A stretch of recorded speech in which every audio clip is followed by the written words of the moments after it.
আসসালামু আলাইকুম। বাংলাদেশ টেলিভিশন চট্টগ্রাম কেন্দ্রের সংবাদে সবাইকে স্বাগত জানাচ্ছি। আমি শারমিন আক্তার। প্রথমে যাচ্ছি সংবাদ শিরোনামে। শবে কদর সহ ঈদের ছুটি 17 থেকে 23 মার্চ, নির্বাহী আদেশে 18 মার্চ সরকারি ছুটি। প্রধানমন্ত্রী তারেক রহমানের সভাপতিত্বে মন্ত্রিসভার বৈঠকে সিদ্ধান্ত।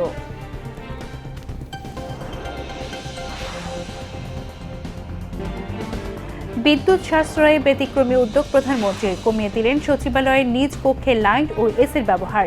সব মন্ত্রণালয় ও প্রতিষ্ঠানকে বিদ্যুৎ ব্যবহারে সাশ্রয়ী হওয়ার পরামর্শ।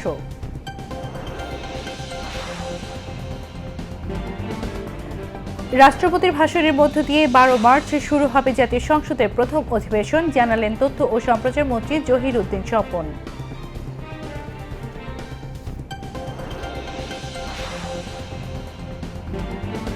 জাতীয় পর্যায়ে গৌরবোজ্জ্বল ও কৃতিত্বপূর্ণ অবদানের স্বীকৃতিস্বরূপ বেগম খালেদা জিয়া সহ 15 বিশিষ্ট ব্যক্তি এবং 5 প্রতিষ্ঠান পাচ্ছেন স্বাধীনতা পুরস্কার।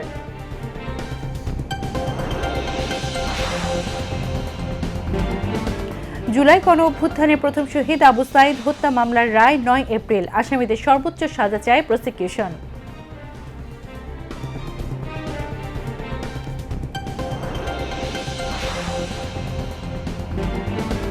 ভারত মহাসাগরে মার্কিন সাবমেরিনের হামলায় ডুবল ইরানের যুদ্ধজাহাজ।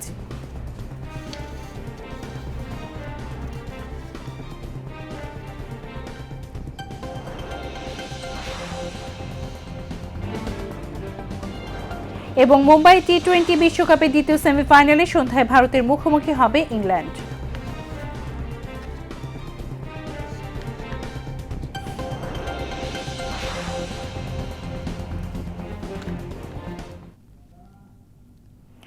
এতক্ষণ সংবাদ শিরোনাম শুনলেন, এবার বিস্তারিত।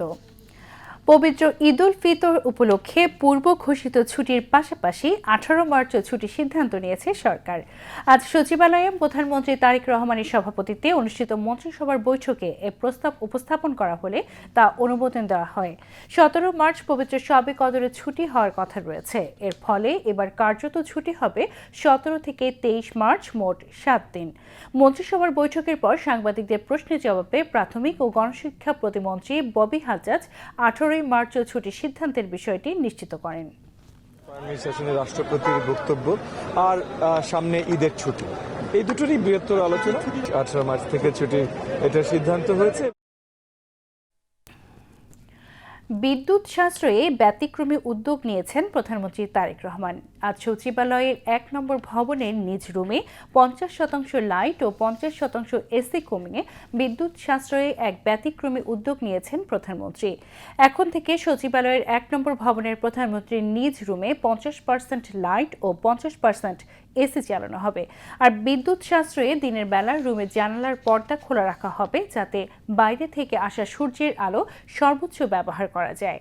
প্রধানমন্ত্রীর অতিরিক্ত প্রেস সচিব আতিকুর রহমান রুমন জানান, প্রধানমন্ত্রীর নির্দেশে বিদ্যুৎ সাশ্রয়ে আজ সকাল 10:30টায় ক্যাবিনেট মিটিংয়ে অর্ধেক লাইট ও এসি ব্যবহার করা হয়। আতিকুর রহমান রুমন জানান, বিদ্যুৎ সাশ্রয়ে প্রধানমন্ত্রী তারেক রহমান পর্যায়ক্রমে দেশের সরকারি, আধা সরকারি, বেসরকারি অফিস, আদালত, শপিং মল, বাণিজ্যিক কার্যালয় ও বাসা বাড়ি সহ সর্বত্র এই ব্যতিক্রমী উদ্যোগ বাস্তবায়নের আহ্বান জানান। আতিকুর রহমান রুমন আরও জানান, আজকের ক্যাবিনেট মিটিংয়ে বিদ্যুৎ ও জ্বালানি মন্ত্রী ইকবাল হাসান মাহমুদ টুকুকে বিদ্যুৎ সাশ্রয়ে প্রধানমন্ত্রীর পক্ষ থেকে বিশেষভাবে পরামর্শ দেওয়া হয়। বিদ্যুৎ সাশ্রয়ে বিদ্যুৎ ও জ্বালানি মন্ত্রীকে বিশেষজ্ঞ টিমের মাধ্যমে কার্যত আরও কি কি পদক্ষেপ নেওয়া যায় সেই ব্যাপারে প্রধানমন্ত্রী পরামর্শ দেন। বৈদেশিক কর্মসংস্থান বৃদ্ধি ও প্রবাসী কল্যাণে গঠিত কমিটির সভা অনুষ্ঠিত হয়েছে। আজ সচিবালয়ে মন্ত্রিপরিষদ বিভাগে প্রধানমন্ত্রী তারেক রহমান এর সভাপতিত্বে এই বৈঠক অনুষ্ঠিত হয়। বৈঠকে সংশ্লিষ্ট মন্ত্রী, প্রতিমন্ত্রী, উপদেষ্টা ও কর্মকর্তারা উপস্থিত ছিলেন।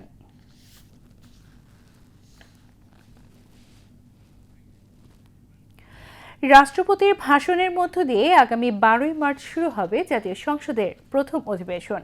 ভাষণে বর্তমান সরকারের নেওয়া পদক্ষেপগুলো রাষ্ট্রপতি তার ভাষণে তুলে ধরবেন বলে জানিয়েছেন তথ্য ও সম্প্রচার মন্ত্রী জহির উদ্দিন স্বপন।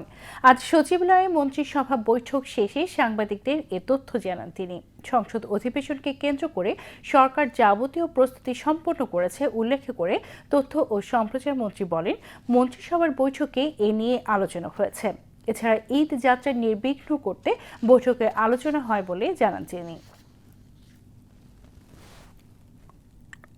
প্রথম অধিবেশনে সরকারি দল হিসাবে, সরকার হিসাবে আমাদের যে সমস্ত সংশ্লিষ্টতা আছে সেই সব বিষয়ে মন্ত্রিপরিষদ একটা প্রস্তুতি গ্রহণ করেছে। ইতিমধ্যে আমরা যে সিদ্ধান্তগুলি নিয়েছি, ফ্যামিলি কার্ড, কৃষক কার্ড, তারপরে কৃষি ঋণ, সেগুলি রাষ্ট্রপতির ভাষণের মধ্যে সরকারের এই সমস্ত পদক্ষেপগুলিকে রাষ্ট্রপতির ভাষণের মধ্যে দিয়ে যাতে প্রতিফলিত হয়, ইতিমধ্যেই যে প্রতিশ্রুতি এবং যেগুলি আমরা বাস্তবায়ন করার উদ্যোগ নিয়েছি, আমরা সে বিষয়ে আলোচনা।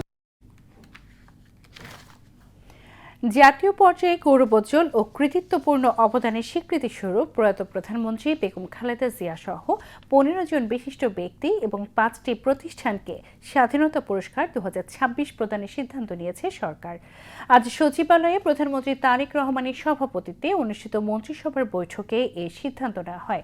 বৈঠক শেষে সাংবাদিকদের ব্রিফ করেন মন্ত্রিপরিষদ সচিব নাসিমুল গনি। তিনি বলেন, স্বাধীনতা, গণতন্ত্র ও নারী শিক্ষা সহ দেশ গঠনের সার্বিক অবদানের জন্য খালেদা জিয়াকে মরণোত্তর স্বাধীনতা পুরস্কার দেওয়ার সিদ্ধান্ত নিয়েছে মন্ত্রিসভা। এবছর মুক্তিযুদ্ধে ফৌজদারহাট ক্যাডেট কলেজ, প্রয়াত মেজর মোহাম্মদ আব্দুল জলিল, বিজ্ঞান ও প্রযুক্তিতে অধ্যাপক ডক্টর জহুরুল করিম, চিকিৎসাবিদ্যায় ঢাকা মেডিকেল কলেজ হাসপাতাল, সাহিত্যে প্রয়াত ডক্টর আশরাফ সিদ্দিকী, সংস্কৃতিতে AKM হানিফ প্রকাশ, হানিফ সংকেত, প্রয়াত বশির আহমেদ, ক্রীড়ায় জোবেরা রহমান লিনুকে স্বাধীনতা পুরস্কারের জন্য মনোনীত করা হয়েছে।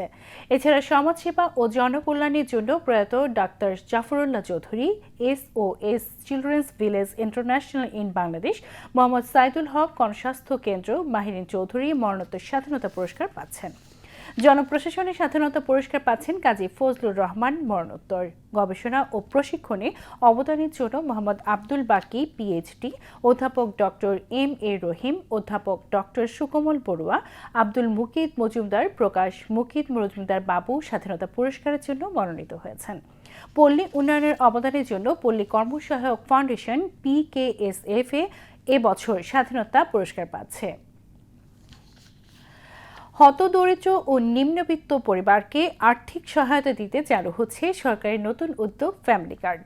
আগামী 10 মার্চ রাজধানীর করাইল বস্তি সংলগ্ন TNT মাঠ থেকে এই কর্মসূচির উদ্বোধন করবেন প্রধানমন্ত্রী তারেক রহমান। সকাল 10টায় অনুষ্ঠানের মাধ্যমে দেশের 14টি স্থানে একযোগে কর্মসূচির উদ্বোধন ঘোষণা করা হবে। এই কর্মসূচির আওতায় নির্বাচিত পরিবারগুলোর প্রতি মাসে 2,500 টাকা করে আর্থিক সহায়তা পাবে। এই উদ্যোগকে ঘিরে করাইল বস্তির বাসিন্দাদের মধ্যে তৈরি হয়েছে উচ্ছ্বাস। গোলাম মর্তুজার প্রতিবেদন। রাজধানীর বনানীতে অবস্থিত করাইল বস্তি দেশের অন্যতম বড় বস্তিগুলোর একটি।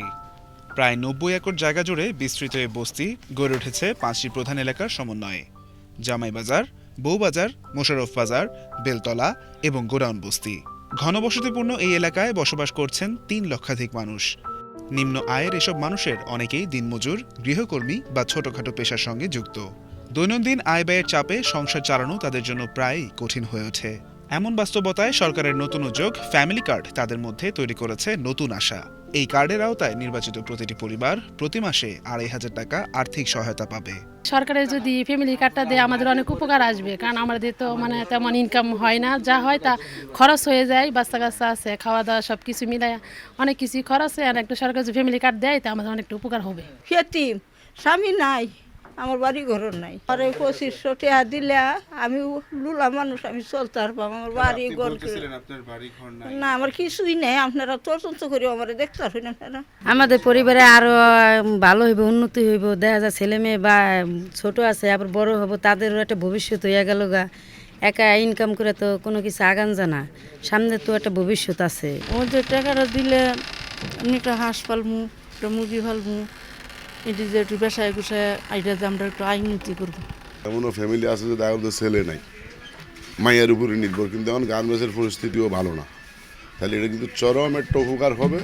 এটা ভালো উদ্যোগ, আমরা আশা করি এর চেয়ে আরও ভালো ভালো উদ্যোগ মাননীয় প্রধানমন্ত্রী নিয়োগ। আমারও উপকার হবে, কারণ আমি এখানে আসি কিন্তু আমার এরা বইনে আছে প্রতিবন্ধী।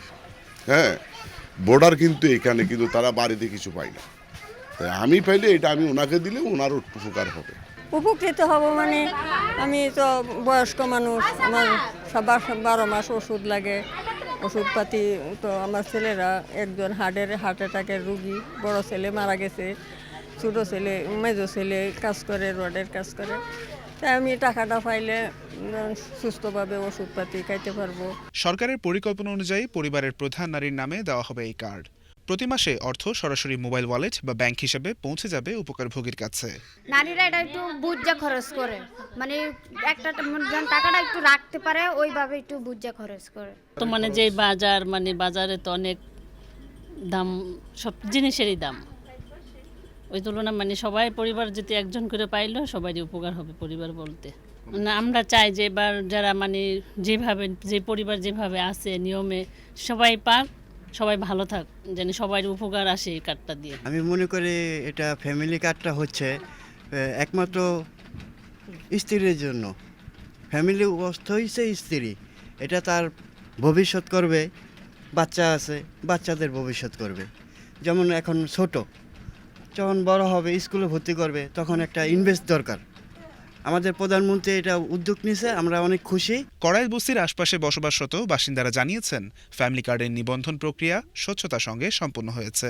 সারা বাংলাদেশের ভোটার তো এখানে বাস করে, সবার জন্য এই প্রক্রিয়াটা ছিল। ঠিক আছে, এটা বা যে কাজটা করছে সরকার সবচেয়ে সুন্দর কাজ করছে। আপনার এই দিয়ে সিটি কর্পোরেশনের মাধ্যমে করছে, বিভিন্ন স্কুলের কলেজের ছাত্রদের নিয়ে করছে কাজটা। সবচেয়ে আমি মনে করি যে এই কাজটাই শতভাগ সুন্দর হয়েছে। স্থানীয় নেতৃবৃন্দের দ্বারা না করে তাদেরকে দিয়ে করে সমাজ কল্যাণ মন্ত্রণালয়ের মাধ্যমে এই কাজটাই সবচেয়ে সুন্দর করছে। 10 তারিখে বা আমাদের প্রধানমন্ত্রী বগুড়াতে ছিল, আমি যে যতটুকু শুনছি উনি ওখানে ক্যান্সেল করে আমাদের করাইলে আসবে। উনি নির্বাচনের আগে প্রতিশ্রুতি দিয়েছে আমাদের করাইলবাসীদের। উনি এই প্রথম প্রতিশ্রুতির প্রথম ধাপ উনি 10 তারিখেই করবেন, আশা পূরণ করবেন আমাদের ইনশাল্লাহ। আর আশা করি ভবিষ্যতে যেই পরিকল্পনাগুলো আমাদেরকে নিয়ে নিছে এগুলোও পূরণ হবে ধাপে ধাপে ইনশাল্লাহ। তবে আর্থিক সহায়তার পাশাপাশি ভবিষ্যতে আরও কিছু সামাজিক সুবিধা চালুর প্রত্যাশাও রয়েছে বস্তিবাসীদের। বিশেষ করে কর্মজীবী মায়েদের সুবিধায় শিশুদের জন্য ডে কেয়ার চালু এবং অন্যান্য সহায়তা কর্মসূচি চালুর দাবি জানিয়েছেন অনেকেই। এরকম সুযোগ এই জায়গায় যদি একটা সেন্টার দিয়ে দিত, বাচ্চাদের বাচ্চা ঘরে রাখতে পারতাম, রাইখা কাজে কামে যাইতে পারতাম। বাচ্চা ঘর হেগরেল থেকে যদি একটু খাবার দাবার দিত বাচ্চা ঘরে, তারপরে একটু খেলনা পেল্লা এগুলি যদি দিত, একটা সেন্টার খুলে দিত, এই উপকার হইতো আর কি। এদিকে নির্বাচনী প্রতিশ্রুতি অনুযায়ী কর্মসূচিটি চালু করায় প্রধানমন্ত্রী তারেক রহমানকেও ধন্যবাদ জানিয়েছেন কড়াইল বস্তির বাসিন্দারা। পোলাফানে 2টা টাকা পয়সা দিলে স্কুলে ভর্তি, বেতন সব দিক দিয়ে একটু উপকারে আসবো, এজন্য তো ভালোই হইব। প্রধানমন্ত্রী কথা দিছে এবং রাখছে, এটাই হাতের কাছে ধন্যবাদ। আশা করি যা এখন পরবর্তীতে যা বলবোই তাই রাখবো, আমরা এটাই এর কাছে আশা করি। কথা রাখছেন প্রধানমন্ত্রী তারেক রহমান। শুধুমাত্র নির্বাচন পূর্ববর্তী প্রতিশ্রুতিতে সীমাবদ্ধ নন, বরং নির্বাচিত হওয়ার মাত্র 30 দিনের মধ্যেই বাস্তবে রূপ দিচ্ছেন ফ্যামিলি কার্ডের পরিকল্পনাকে। নিম্ন আয়ের পরিবারসমূহের সামাজিক এবং অর্থনৈতিক সুরক্ষা নিশ্চিতের জন্য যে উদ্যোগ গ্রহণ করেছে সরকার, তা যেন ভবিষ্যতে অব্যাহত থাকে, এমনটাই চাওয়া খেটে খাওয়া এই মেহনতি মানুষের। কুড়িল বস্তি থেকে গোলাম মুর্তুজা, বিটিভি নিউজ। শহীদ রাষ্ট্রপতি জিয়াউর রহমান রাষ্ট্র ক্ষমতায় এসে সবুজ বিপ্লবের মাধ্যমে অর্থনীতিতে আমূল পরিবর্তন এনেছিলেন। তারই সহধর্মিণী দেশনেত্রী বেগম খালেদা জিয়াও প্রথমবার ক্ষমতায় এসে কৃষকের ভাগ্য সুপ্রসন্ন করতে 5,000 টাকা পর্যন্ত কৃষি ঋণ মওকুফ করেছিলেন। বাবা এবং মায়ের দেখানো পথেই হাঁটলেন তাদের সন্তান প্রধানমন্ত্রী তারেক রহমান। তার নেতৃত্বাধীন বিএনপি সরকারের প্রথম মন্ত্রিপরিষদ বৈঠকে 12 লাখ কৃষকের জন্য 10,000 টাকা কৃষি ঋণ সুদসহ মওকুফ করার সিদ্ধান্ত নেওয়া হয়েছে। বিশ্লেষকরা বলছেন, বিএনপি যখনই রাষ্ট্র পরিচালনার দায়িত্ব পেয়েছে তখনই কৃষি ও কৃষকের উন্নয়নের জন্য কাজ করেছে। বর্তমান সরকারের এই উদ্যোগের ফলে ক্ষুদ্র ও প্রান্তিক কৃষক ঋণের দায় হতে মুক্ত হবে। একই সঙ্গে এটি কৃষি খাতে উৎপাদন বৃদ্ধিতেও সহায়ক হবে বলে মনে করছেন বিশ্লেষকরা। রিপোর্ট সুমন মাহমুদের। বিএনপি নির্বাচনী ইশতেহারের প্রতিশ্রুতি অনুযায়ী শস্য, ফসল, মৎস্য ও পশুপালন খাতে 10,000 টাকা পর্যন্ত কৃষি ঋণ সুদসহ মওকুফের সিদ্ধান্ত নিয়েছে। নতুন সরকারের প্রথম মন্ত্রিপরিষদ বৈঠকে এ মহতী উদ্যোগ নেওয়া হয়। মূলত দরিদ্র কৃষকদের সামাজিক নিরাপত্তা নিশ্চিত করা এবং কৃষিখাতে মেরুদণ্ডকে শক্তিশালী করার লক্ষ্যে এই বড় অঙ্কের ঋণ মওকুফ করা হয়েছে। বাংলাদেশ ব্যাংকের তথ্য বলছে, সরকারি বাণিজ্যিক ও বিশেষায়িত ব্যাংক এবং বেসরকারি বাণিজ্যিক ব্যাংকের গত মাস পর্যন্ত সুদসহ প্রায় 1,550 কোটি টাকা পাওনা রয়েছে কৃষকদের কাছে, যা এই সুবিধার আওতায় আসবে। এর মাধ্যমে 12 লাখ কৃষক প্রত্যক্ষভাবে এর সুবিধা পাবেন। বিশ্লেষকরা বলছেন, এই ঋণ পরিশোধের ফলে ক্ষুদ্র ও প্রান্তিক কৃষকদের মধ্যে কাজে আগ্রহ বাড়বে, যা কৃষি উৎপাদনেও সহায়ক হবে। স্বাবলম্বী করে তোলার যে একটা দূরদর্শী চিন্তাভাবনা, তারেক রহমান সাহেব তার প্রজ্ঞা, জ্ঞান এবং দূরদর্শিতার মাধ্যমে প্রমাণ করে দিয়েছেন যে এটা খুব বেশি যে খরচ হবে তা না। আজকে 10 দিন হয়েছে এই সরকার ক্ষমতায় এসেছে, এর মধ্যে কৃষি ঋণ যেটা সুদসহ 10,000 টাকা পর্যন্ত, এটা উনি মাফ করে দিয়েছেন 2 দিন আগে। সেটা কিন্তু অলরেডি ইমপ্লিমেন্ট হয়েছে। ঋণ গ্রহীতার যে তাদের একটা হতাশা এবং সেখান থেকে তারা নতুনভাবে উৎপাদনে যাওয়ার ক্ষেত্রে যে তাদের একটা অনীহা, এটা দূর করার জন্য কিন্তু এই ব্যবস্থাটা নেওয়া।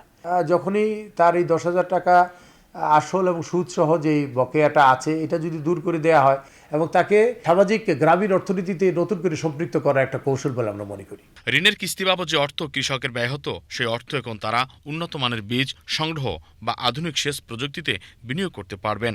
ঋণের বোঝা না থাকায় কৃষক পরবর্তী মৌসুমের জন্য নতুন উদ্যমে চাষাবাদ শুরু করতে পারবে। নির্বাচনী ইশতেহারে কিন্তু এটা সুস্পষ্টভাবে ঘোষণা করেছিল যে তারা যদি নির্বাচিত হয়ে সরকার পরিচালনায় আসেন, তাহলে কৃষকদের 10,000 টাকা সম পরিমাণ প্রত্যেক কৃষকের কৃষি ঋণ সুদে আসলে মকুব করে দেবেন। এই সুবিধার আওতায় বাংলাদেশের প্রায় 12 লক্ষ কৃষক এর মধ্যে এই সুবিধাটা পেয়ে গেছেন, যার সম্মিলিত পরিমাণ হচ্ছে 1,500 কোটি টাকারও বেশি। কৃষকের ঘরে কিন্তু এই 10,000 টাকা মৌকুব, তারা কিছুটা স্বস্তির নিঃশ্বাস হয়তো ফেলছেন। কৃষকদের উৎপাদন খরচ কমবে এবং তারা অনেক ক্ষেত্রে মোটিভেটেড হবে, উৎসাহিত হবে যে আরও বেশি বেশি উৎপাদনের লক্ষ্যে, এবং সেই দিক থেকে যদি হয় মানে সামগ্রিক কৃষি ক্ষেত্রে আসলে এক ধরনের বৈপ্লবিক সূচনা ত্বরান্বিত হতে পারে। সরকারের এই মহৎ উদ্যোগের কারণে কৃষক স্থানীয় ব্যক্তি পর্যায়ের উচ্চ সুদের হাত থেকে রক্ষা পাবে। ঋণের বোঝা কমে যাওয়ায় কৃষকরা শস্য, মৎস্য ও পশুপালন খাতেও আরও উৎসাহিত হবেন, যার ফলে জাতীয় কৃষি উৎপাদন বৃদ্ধি পাবে এবং আমদানি নির্ভরতা কমবে। এই উদ্যোগের ফলে গ্রামীণ অর্থনীতি যেমন চাঙ্গা হবে, পাশাপাশি গ্রামীণ মূল্যস্ফীতিও কমে আসবে মত বিশ্লেষকদের।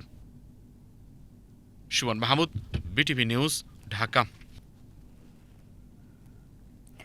জুলাই গণঅভ্যুত্থানের প্রথম শহীদ রংপুর বেগম রোকেয়া বিশ্ববিদ্যালয়ের শিক্ষার্থী আবু সাইদ হত্যা মামলার রায় আগামী 9 এপ্রিল ঘোষণা করা হবে। বিচারপতি নজরুল ইসলাম চৌধুরীর নেতৃত্বে আন্তর্জাতিক অপরাধ ট্রাইব্যুনাল 2 আজ রায়ের দিন ধার্য করেন। ট্রাইব্যুনালের অপর 2 সদস্য হলেন বিচারিক মোহাম্মদ মঞ্জুরুল বাসিত ও বিচারিক নূর মোহাম্মদ শাহরিয়ার কবির। এর আগে গত 27 জানুয়ারি মানবতা বিরোধী এই অপরাধের মামলায় প্রসিকিউশন ও আসামি পক্ষের যুক্তিতর্ক শেষ হয়। ওই দিন যুক্তি পাল্টা যুক্তি খণ্ডন শেষে রায়ের জন্য নির্দিষ্ট কোনো দিন ধার্য করেননি ট্রাইব্যুনাল। এই মামলায় কারাগারে থাকা 6 আসামি হলেন এএসআই আমির হোসেন, বেগম রোকেয়া বিশ্ববিদ্যালয়ের সাবেক প্রক্টর শরীফুল ইসলাম, কনস্টেবল সুজন চন্দ্র রায়, ছাত্রলীগ নেতা ইমরান চৌধুরী, রাফিউল হাসান রাসেল ও আনোয়ার পারভেজ। তবে বিশ্ববিদ্যালয়ের সাবেক ভিসি হাসিবুর রশিদ সহ 24 জন পলাতক রয়েছেন। যুক্তরাষ্ট্রের দক্ষিণ ও মধ্য এশিয়া বিষয়ক সহকারী পররাষ্ট্রমন্ত্রী পল কাপুরের সঙ্গে বৈঠক করেছে বিএনপির স্থায়ী কমিটির সদস্য ডক্টর আব্দুল মঈন খানের নেতৃত্বে 5 সদস্যের একটি প্রতিনিধি দল। আজ রাজধানীর গুলশানে মার্কিন রাষ্ট্রদূতের বাসভবনে এই বৈঠক অনুষ্ঠিত হয়। এ সময় সংসদ সদস্য ব্যারিস্টার নওশাদ জমির, ডক্টর মাহবুবুর রহমান, নায়েবা ইউসুফ, ঢাকা জেলা বিএনপির সাধারণ সম্পাদক অ্যাডভোকেট নিপুণ রায় চৌধুরী উপস্থিত ছিলেন। বৈঠকে শেষে সাংবাদিকদের ডক্টর আব্দুল মঈন খান বলেন, দুদেশের জনগণের মধ্যে পারস্পরিক সম্পর্ক উন্নয়নের পাশাপাশি বৈশ্বিক বিভিন্ন বিষয় নিয়ে আলোচনা হয়েছে। বিশ্বের বিভিন্ন দেশের সঙ্গে আমাদের যে পারস্পরিক সম্পর্ক, বিশেষ করে আমেরিকা যুক্তরাষ্ট্রের সঙ্গে আমাদের যে সম্পর্ক, সেসব বিষয় নিয়ে তারা সার্বিক আলোচনায় অংশগ্রহণ করার জন্যই এদেশে এসেছে। আজকে আমরা যে বিষয়গুলো নিয়ে আলোচনা করেছি সেগুলো মূলত দুটি দেশের জনগণের মধ্যে পারস্পরিক যে সম্পর্ক, সে সম্পর্কের বিষয়গুলো এবং ভবিষ্যৎ যে সরকার, সেই সরকারের যে নীতিমালার বিষয়গুলো। এবং আপনারা জানেন যে আজকের বিশ্বে যে বিভিন্ন ধরনের যে ঘটনা প্রবাহ, সেই সমস্ত কিছু সার্বিক বিষয় নিয়ে আমাদের সঙ্গে আলোচনা। বর্তমান সরকার, আমরা গণতান্ত্রিক পদ্ধতিতে বিশ্বাস করি এবং আমরা একটি স্বৈরাচারী শাসন ব্যবস্থার অবসান ঘটিয়ে জনগণের সমর্থনে আমরা একটি সরকার গঠন করেছি। এবং আজকে মূল বিষয় হচ্ছে এটি যে আমরা মানুষের যে কথা বলার স্বাধীনতা, মানুষের যে মত প্রকাশের স্বাধীনতা, মানুষের যে অর্থনৈতিক স্বাধীনতা, সে বিষয়গুলো নিয়ে আমেরিকার যুক্তরাষ্ট্রের যে নীতি, সেই নীতির পারস্পরিক সম্পর্কগুলো আমরা আলোচনায় এনেছি। এবার উত্তাল মার্চের খবর।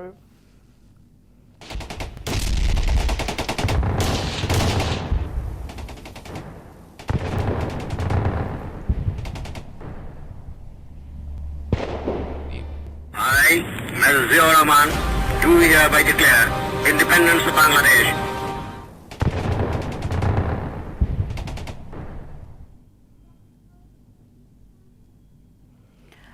উত্তাল মার্চের পঞ্চম দিন আজ। 1971 সালের এই দিনে রক্তপাত ও প্রতিরোধে নতুন মোড় নেয় আন্দোলন। জনতার উপর গুলিবর্ষণের প্রতিবাদে সারা দেশে পালিত হয় সর্বাত্মক হরতাল, তুঙ্গে ওঠে অসহযোগ আন্দোলন। ক্রমেই সেই আন্দোলন বাঁক নেয় স্বাধিকার থেকে স্বাধীনতার পথে। আরও জানাচ্ছেন কুমার বিশ্বজিৎ রায়। 5ই মার্চ 1971 প্রতিবাদী ছাত্র জনতার বিক্ষোভ মিছিলে প্রকম্পিত হয় ঢাকাসহ পুরো বাংলা। এদিন জনতার উপর গুলিবর্ষণের প্রতিবাদে সারা দেশে পালিত হয় সর্বাত্মক হরতাল, তুঙ্গে ওঠে অসহযোগ আন্দোলন। আমরা তো চেয়েছিলাম একটা সুষ্ঠু নির্বাচন করে একটা সরকার গঠন করতে করুক দেশের গণতান্ত্রিক, কিন্তু পাকিস্তান বাহিনী সেটা না করে আমাদের গণতন্ত্র না দিয়ে গুলি দিল। পাকিস্তানিরা কিন্তু অলওয়েজই এর ব্রুটাল একটা সেন্টিমেন্টের লোক ছিল। তারা মার দাঙ্গা, কারণ তারা কোনো সমতাকে বিশ্বাস করতো না, গণতন্ত্রকে বিশ্বাস করতো না, মানতো না। তারা সবসময় মারপিট মার দাঙ্গার মধ্যেই তার যেত। 71-এর এই দিনে পাকিস্তানি সশস্ত্র বাহিনীর গুলিতে টঙ্গী শিল্প এলাকায় 4 জন শহীদ হন এবং 14 জন শ্রমিক আহত হন। পুলিশের গুলিতে নিহত শ্রমিকের লাশ নিয়ে মিছিল বের করা হয় ঢাকায়। জনসাধারণের মধ্যে সৃষ্টি হয় উত্তেজনা। ঢাকাসহ সারা দেশে প্রতিবাদ সভা ও শোভাযাত্রার আয়োজন করা হয়। চট্টগ্রামেও মিছিলে গুলি চালায় পুলিশ। রাজপথ রঞ্জিত হয় স্বাধীনতাকামী মানুষের রক্তে। এটা আমরা পরিষ্কার বুঝেছিলাম যে এই সমঝোতা হবে না, তাদের সঙ্গে কোনো সমঝোতা হবে না, কোনো আলাপে কোনো লাভ হবে না। আলটিমেট গোল এই ইন্ডিপেন্ডেন্স, এবং সেই অবাস্তব একটা কান্ট্রি, সেইখানে তারা তাদের ভাষা আলাদা, হ্যাঁ, তাদের সংস্কৃতি আলাদা, জায়গা আলাদা, এদের সঙ্গে আমাদের কোনো সহযোগিতা বা সহ অবস্থান সম্ভব না। কাজে এই দেশটা স্বাধীন হবে, and we have to get independence of Bangladesh.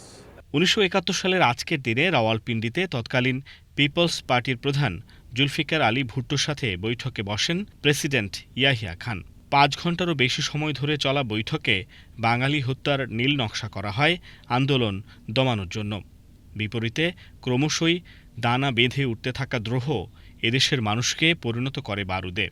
আন্দোলন বাঁক নেয় স্বাধিকার থেকে স্বাধীনতার পথে। কুমার বিশ্বজিৎ রায়, বিটিভি নিউজ, ঢাকা। বিএনপির চট্টগ্রাম বিভাগীয় সহ সাংগঠনিক সম্পাদক এবং পার্বত্য চট্টগ্রাম বিষয়ক প্রতিমন্ত্রী ব্যারিস্টার মীর মোহাম্মদ হেলাল উদ্দিনের মাতা প্রয়াত বেগম ডালিয়া নাজনীন নাসির এর শাহাদাত বার্ষিকী পালিত হয়েছে। এই উপলক্ষে বিকেলে চট্টগ্রাম নগরের বাসভবনে স্মরণ সভা ও বিশেষ মোনাজাত অনুষ্ঠিত হয়। এতে মরহুমা ডালিয়া নাজনীন নাসিরের বিদেহী আত্মার মাগফিরাত কামনা করে দোয়া করা হয়। পার্বত্য চট্টগ্রাম বিষয়ক প্রতিমন্ত্রী মীর মোহাম্মদ হেলাল উদ্দিন সহ বিএনপি ও সহযোগী সংগঠনের নেতাকর্মীরা দোয়া মাহফিলে উপস্থিত ছিলেন। পরে পার্বত্য চট্টগ্রাম বিষয়ক প্রতিমন্ত্রী মীর মোহাম্মদ হেলাল উদ্দিন নগরের একটি হোটেলে আয়োজিত ইসলামিক জ্ঞানের প্রতিযোগিতা ট্যালেন্ট হান্ট অনুষ্ঠানে যোগ দেন। প্রতিমন্ত্রী প্রতিযোগিতায় বিজয়ী শিক্ষার্থীদের মাঝে পুরস্কার বিতরণ করেন। অনুষ্ঠানে পুলিশের অ্যাডিশনাল ডিআইজি মোহাম্মদ নাজিমুল হক, সমাজসেবী মাহফুজুল হক, চট্টগ্রাম মা ও শিশু হাসপাতাল কার্যনির্বাহী কমিটির প্রেসিডেন্ট সৈয়দ মোর্শেদ হোসেন সহ সংশ্লিষ্টরা উপস্থিত ছিলেন।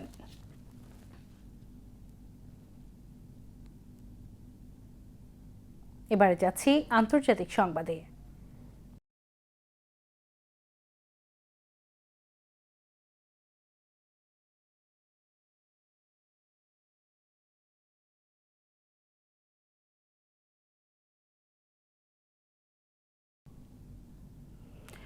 মধ্যপ্রাচ্যে সংঘাত ছড়িয়ে পড়েছে সমুদ্র, আকাশ ও স্থল তিন দিক থেকেই। ভারত মহাসাগরে একটি ইরানি যুদ্ধজাহাজ ডুবিয়ে দিয়েছে যুক্তরাষ্ট্র। একই সময়ে ইরানে বিমান হামলা জোরদার করেছে যুক্তরাষ্ট্র ও ইসরায়েল। হামলা চলছে লেবাননেও। পাল্টা জবাবে মধ্যপ্রাচ্যে যুক্তরাষ্ট্রের বিভিন্ন ঘাঁটি লক্ষ্য করে ক্ষেপণাস্ত্র ও ড্রোন হামলা চালিয়ে যাচ্ছে ইরান। এদিকে যুক্তরাষ্ট্রের সিনেটে ইরানের বিরুদ্ধে সামরিক অভিযান সীমিত করার প্রস্তাবটি অনুমোদন পায়নি। ফলে এই মুহূর্তে প্রেসিডেন্ট ট্রাম্প কংগ্রেসের নতুন অনুমোদন ছাড়াই ইরানের বিরুদ্ধে চলমান সামরিক অভিযান চালিয়ে যেতে পারবেন। জাকিয়া জামান আনিকার ডেস্ক রিপোর্ট। রাতের আকাশে বিস্ফোরণের ঝলকানি হওয়ায় ঢেকে যাচ্ছে শহরের চারপাশ। কয়েকদিন ধরেই এভাবেই চলছে ইরান, ইসরায়েল ও যুক্তরাষ্ট্রের হামলা আর পাল্টা হামলা। যুক্তরাষ্ট্র ও ইসরায়েল এ পর্যন্ত ইরান জুড়ে অন্তত ৩৩টি বেসামরিক স্থাপনায় হামলা চালিয়েছে বলে অভিযোগ করেছে তেহরান। এদিকে ভারত মহাসাগরে আন্তর্জাতিক জলসীমায় থাকা একটি ইরানি যুদ্ধ জাহাজ ডুবিয়ে দেওয়ার দাবি করেছে যুক্তরাষ্ট্র। মার্কিন প্রতিরক্ষা মন্ত্রী পিট হেগসেথ বলেন, আন্তর্জাতিক জলসীমায় নিজেকে নিরাপদ মনে করা একটি ইরানি যুদ্ধ জাহাজকে লক্ষ্য করে হামলা চালানো হয় এবং সেটি ডুবে যায়। এর আগে শ্রীলঙ্কা উপকূলের কাছে একটি ইরানি জাহাজে সাবমেরিন হামলার ঘটনা ঘটেছে বলে জানায় বার্তা সংস্থা রয়টার্স। এতে অন্তত ১০১ জন নিখোঁজ এবং ৭৮ জন আহত হওয়ার খবর পাওয়া গেছে। এদিকে হরমুজ প্রণালীতে প্রায় ২০,০০০ নাবিক আটকা পড়েছেন বলে জানিয়েছে জাতিসংঘের আন্তর্জাতিক নৌ পরিবহন সংস্থার প্রধান আর্সেনিও ডোমিঙ্গুয়েজ। ফলে ওই অঞ্চলে নৌ বাণিজ্যিক কার্যক্রম স্থবির হয়ে পড়েছে। পাশাপাশি অঞ্চলটিতে বিভিন্ন প্রমোদ তৈরির আরও প্রায় ১৫,০০০ যাত্রী চরম দুর্ভোগে পড়েছেন। পরমাণু ইস্যুতে পরোক্ষ আলোচনার মধ্যেই গত ২৮ ফেব্রুয়ারি ইরানের সামরিক অভিযান শুরু করে যুক্তরাষ্ট্র ও ইসরায়েল। এরপর থেকে একের পর এক হামলায় ইরানের নিহতের সংখ্যা হাজার ছাড়িয়েছে। হামলা শুধু ইরানেই সীমাবদ্ধ নেই, লেবাননেও বিমান হামলা জোরদার করেছে ইসরায়েল। পাল্টা জবাবে মধ্যপ্রাচ্যে যুক্তরাষ্ট্রের মিত্র দেশগুলোতে ক্ষেপণাস্ত্র ও ড্রোন হামলা চালিয়েছে ইরান। কাতারে অবস্থিত যুক্তরাষ্ট্রের সবচেয়ে বড় সামরিক ঘাঁটি আল উয়েদ লক্ষ্য করে ব্যালিস্টিক ক্ষেপণাস্ত্র ছোড়ার দাবি করেছে তেহরান। একই সময় দুবাইয়ে মার্কিন কনসুলেট এলাকায় বিস্ফোরিত হয় একটি ইরানি ড্রোন। এদিকে যুক্তরাষ্ট্রের সিনেটে ইরানের বিরুদ্ধে চলমান এই সামরিক অভিযানের বিষয়ে একটি প্রস্তাব আনা হয়েছিল। সেখানে বলা হয়, প্রেসিডেন্ট যেন কংগ্রেসের অনুমতি ছাড়া যুদ্ধ চালিয়ে যেতে না পারেন। তবে ১০০ সদস্যের সিনেটে প্রস্তাবটির বিপক্ষে ভোট দেন ৫২ জন এবং পক্ষে ভোট দেন ৪৭ জন। ফলে যুদ্ধ সীমিত করার এই প্রস্তাবটি পাশ হয়নি এবং ইরানের বিরুদ্ধে চলমান সামরিক অভিযান চালিয়ে যাওয়ার পথ আপাতত খোলাই থাকছে। জাকিয়া জামান আনিকা, বিটিভি নিউজ। গণবিক্ষোভে সরকার পতনের পর নেপালে গণতন্ত্রের প্রত্যাবর্তন করতে চলেছে আজ। দেশটিতে পার্লামেন্টের নিম্নকক্ষ হাউস অফ রিপ্রেজেন্টেটিভস এর ২৭৫ আসনের সদস্যদের বাছাই করতে আজ জোড়া ব্যালটে ভোট দিয়েছে নেপাল। এর মধ্যে ১৬৫টিতে প্রত্যক্ষ এবং ১১০টিতে পরোক্ষ নির্বাচন হয়েছে। ভোট গ্রহণ পর্ব চলে সকাল ৭টা থেকে বিকেল ৫টা পর্যন্ত। দেশটিতে মোট ভোটারের সংখ্যা ১,৯০,০০,০০০-এরও বেশি। প্রার্থীর সংখ্যা ৬,৫৪১। তাদের মধ্যে ৪০ বছরের কম বয়সী প্রার্থী ১,০০০-এরও বেশি। নির্বাচনে নেপালের জেনজির বড় অংশের পছন্দ প্রাক্তন গায়ক তথা রাজধানী কাঠমান্ডুর প্রাক্তন মেয়র বালেন্দ্র শাহ। গত সেপ্টেম্বরে জেনজির আন্দোলনের অন্যতম পৃষ্ঠপোষক ছিলেন তিনি। এবার ঝাপা ৫ আসনে ক্ষমতাচ্যুত প্রধানমন্ত্রী তথা কমিউনিস্ট পার্টি অব নেপালের প্রধান কেপি শর্মা ওলির বিরুদ্ধে লড়ছেন রাষ্ট্রীয় স্বতন্ত্র পার্টির বলেন্দ্র। সাধারণ নির্বাচনের আগেই সে দেশের প্রাচীনতম রাজনৈতিক দল নেপালি কংগ্রেসের অন্দর অভ্যুত্থান ঘটিয়ে প্রবীণ প্রাক্তন প্রধানমন্ত্রী শের বাহাদুর দেওবাকে সভাপতি পদ থেকে সরিয়েছিলেন ৪৯ বছরের গগন থোপা। তিনিও এবার প্রধানমন্ত্রীর দৌড়ের অন্যতম মুখ। লড়াইয়ে রয়েছেন প্রাক্তন মাওবাদী গেরিলা নেতা তথা প্রাক্তন প্রধানমন্ত্রী পুষ্পকমল দাহাল ওরফে প্রচণ্ড। নেপালি কমিউনিস্ট পার্টির প্রধান পূর্ব রুকুম আসন থেকে ভোটে লড়ছেন তিনি। 18 বছর আগে রাজতন্ত্র বিলুপ্ত হয়েছে নেপালে, কিন্তু 1.5 দশকের ব্যবধানে আবারও দেশটিতে রাজতন্ত্র ফেরানোর জন্য রাস্তায় নেমেছে মানুষ। কী কারণে মানুষ আবার রাজতন্ত্রে ফিরে যেতে চায় তার কোনো সঠিক ব্যাখ্যা না থাকলেও রাজনৈতিক অস্থিতিশীলতাকে দায়ী করছেন বিশ্লেষকরা। আইমন ইমার রিপোর্ট। আও দেশ বাঁচাও, কাঠমান্ডুর রাজপথে এখন এটিই সবচেয়ে আলোচিত স্লোগান। প্রায় 2 দশক আগে যে দেশে সশস্ত্র আন্দোলনের মাধ্যমে 250 বছরের রাজতন্ত্রের অবসান ঘটেছিল, সেখানে এখন প্রতিধ্বনিত হচ্ছে সাবেক রাজা জ্ঞানেন্দ্র বীরবিক্রম শাহের নাম। সম্প্রতি ঝাপা জেলা থেকে হেলিকপ্টারে কাঠমান্ডু ফেরার সময় রাজা জ্ঞানেন্দ্রকে লাল গালিচা সংবর্ধনা দেয় হাজারো জনতা। 78 বছর বয়সী সাবেক এই রাজা এক ভিডিও বার্তায় দেশের বর্তমান অবস্থাকে ইতিহাসের সবচেয়ে বেদনাদায়ক বলে উল্লেখ করেছে। তার এই বক্তব্য রাজপন্থীদের মনে নতুন করে আসার আলো জাগিয়েছে। 2027 সালে নির্বাচন হওয়ার কথা থাকলেও জেনজি বা তরুণ প্রজন্মের তীব্র আন্দোলনে মেয়াদ শেষ হওয়ার আগে পতন ঘটে কেপি শর্মা ওলির সরকারের। গত সেপ্টেম্বরে পার্লামেন্ট ভবনে অগ্নিসংযোগের মতো ঘটনাও দেখেছে নেপাল। এখন নতুন সরকারের আশায় আবারও ভোট বাক্সের সামনে দাঁড়িয়েছে নেপালবাসী। রাজনৈতিক বিশ্লেষকরা বলছেন, নেতাদের ব্যর্থতায় রাজাকে আবার আলোচনায় নিয়ে এসেছে। তবে কি হিমালয় কন্যা নেপাল আবারও ফিরবে সেই পুরনো রাজকীয় শাসনে, নাকি নতুন কোনো নেতৃত্বের হাত ধরে ফিরবে স্থিতিশীলতা? উত্তরটা এখন সময়ের হাতেই তোলা। আইমুন ইমা, বাংলাদেশ টেলিভিশন, চট্টগ্রাম। গণতান্ত্রিক কঙ্গো প্রজাতন্ত্রের পূর্বাঞ্চলে রুবায়া কোলটান খনিতে প্রবল বর্ষণের ফলে সৃষ্ট ভূমিধসে 2 শতাধিক মানুষের মৃত্যু হয়েছে। দেশটির খনি মন্ত্রণালয় গতকাল এক বিবৃতিতে জানিয়েছে, নিহতদের মধ্যে প্রায় 70টি শিশু রয়েছে। আহতদের উদ্ধার করে উত্তর কিভু প্রদেশের রাজধানী গোমা শহরের বিভিন্ন চিকিৎসা কেন্দ্রে পাঠানো হয়েছে। গত জানুয়ারির শেষ দিকে ভারী বৃষ্টিপাতে গণতান্ত্রিক কঙ্গো প্রজাতন্ত্রের একই স্থানে আরেকটি ভূমিধসের ঘটনাও 2 শতাধিক মানুষের প্রাণহানি ঘটেছিল। আবারও ফিরছি দেশের খবরে।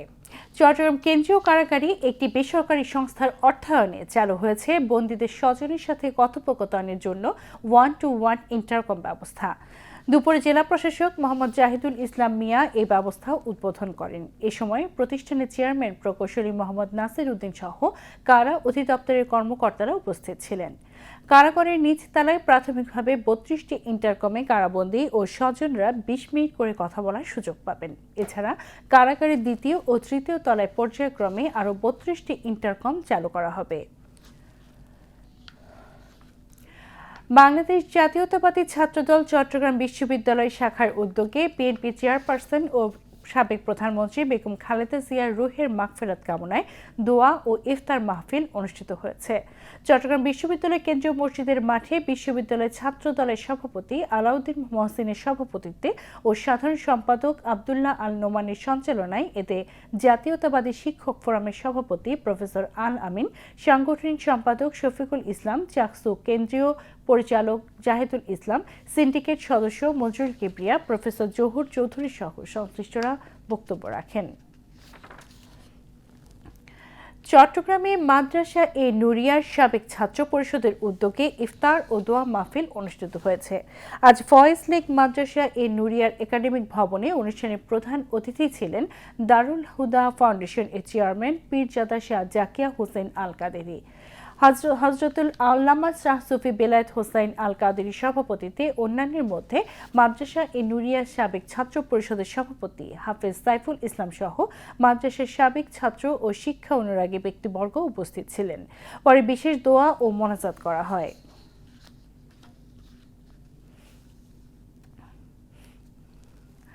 যাচ্ছি শেয়ার বাজারের খবরে।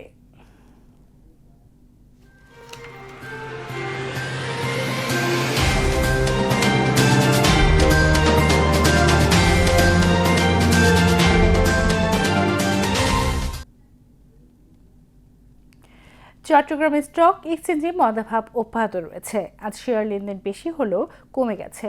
দিন শেষে সার্বিক সূচক দাঁড়িয়েছে 14,825.13, যা গতকালের চেয়ে শতকরা 1.28 কম। এছাড়া সিএসই 30-এর মূল্য সূচক দাঁড়ায় 13,197.07, যা গতকালের চেয়ে শতকরা 1.87 কম। আজ 181টি কোম্পানির 1,42,72,409টি শেয়ার লেনদেন হয়, যার মূল্য 41,35,96,000 টাকারও বেশি। এর মধ্যে 41টি কোম্পানির শেয়ার দাম বেড়েছে, 126টির কমেছে এবং 14টির দাম অপরিবর্তিত রয়েছে। এবার আন্তর্জাতিক মুদ্রা বাজারের খবর।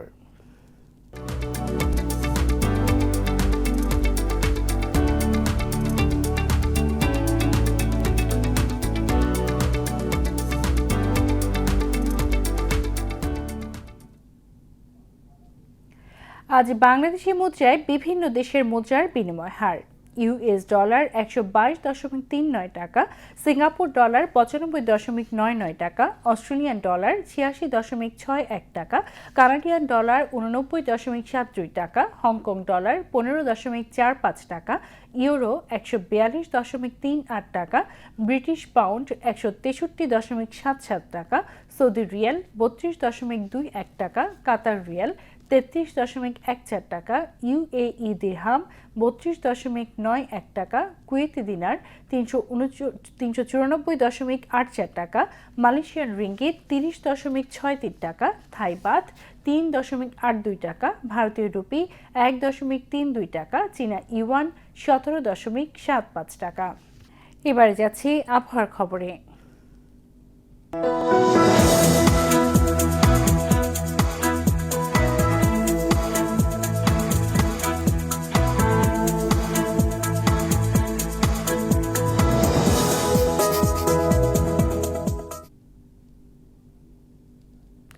পতেঙ্গা আবহাওয়া অফিস জানিয়েছে, আগামীকাল সন্ধ্যা 6টা পর্যন্ত চট্টগ্রাম এবং পার্শ্ববর্তী এলাকায় আকাশ অস্থায়ীভাবে আংশিক মেঘলা সহ আবহাওয়া শুষ্ক থাকতে পারে। সেই সাথে ভোরের দিকে নদীর অববাহিকা ও তৎসংলগ্ন এলাকায় হালকা কুয়াশা পড়তে পারে। রাত ও দিনে তাপমাত্রা সামান্য বৃদ্ধি পেতে পারে। পরবর্তী 24 ঘন্টায় আবহাওয়ার সামান্য পরিবর্তনের সম্ভাবনা রয়েছে। নগরীতে আজ সর্বোচ্চ তাপমাত্রা ছিল 31 ডিগ্রি সেলসিয়াস, যা স্বাভাবিকের চেয়ে 0.4 ডিগ্রি বেশি, এবং সর্বনিম্ন তাপমাত্রা ছিল 20.2 ডিগ্রি সেলসিয়াস, যা স্বাভাবিকের চেয়ে 0.1 ডিগ্রি কম। আগামীকাল চট্টগ্রামে সূর্যোদয় 6টা 10 মিনিটে এবং সূর্যাস্ত 5টা 58 মিনিটে। এবার জানিয়ে দিচ্ছি কর্ণফুলী নদীতে আগামীকালের জোয়ার ভাটার সময়সূচি। ভাটা শুরু হবে রাত 2টা 20 মিনিটে, জোয়ার সকাল 9টা 1 মিনিটে। পরবর্তী ভাটা শুরু হবে দুপুর 2টা 38 মিনিটে এবং জোয়ার রাত 9টা 13 মিনিটে। এবার সেহরি ও ইফতারের সময়সূচি। চট্টগ্রাম এবং পার্শ্ববর্তী এলাকায় আজ সেহরির শেষ সময় ভোর 4টা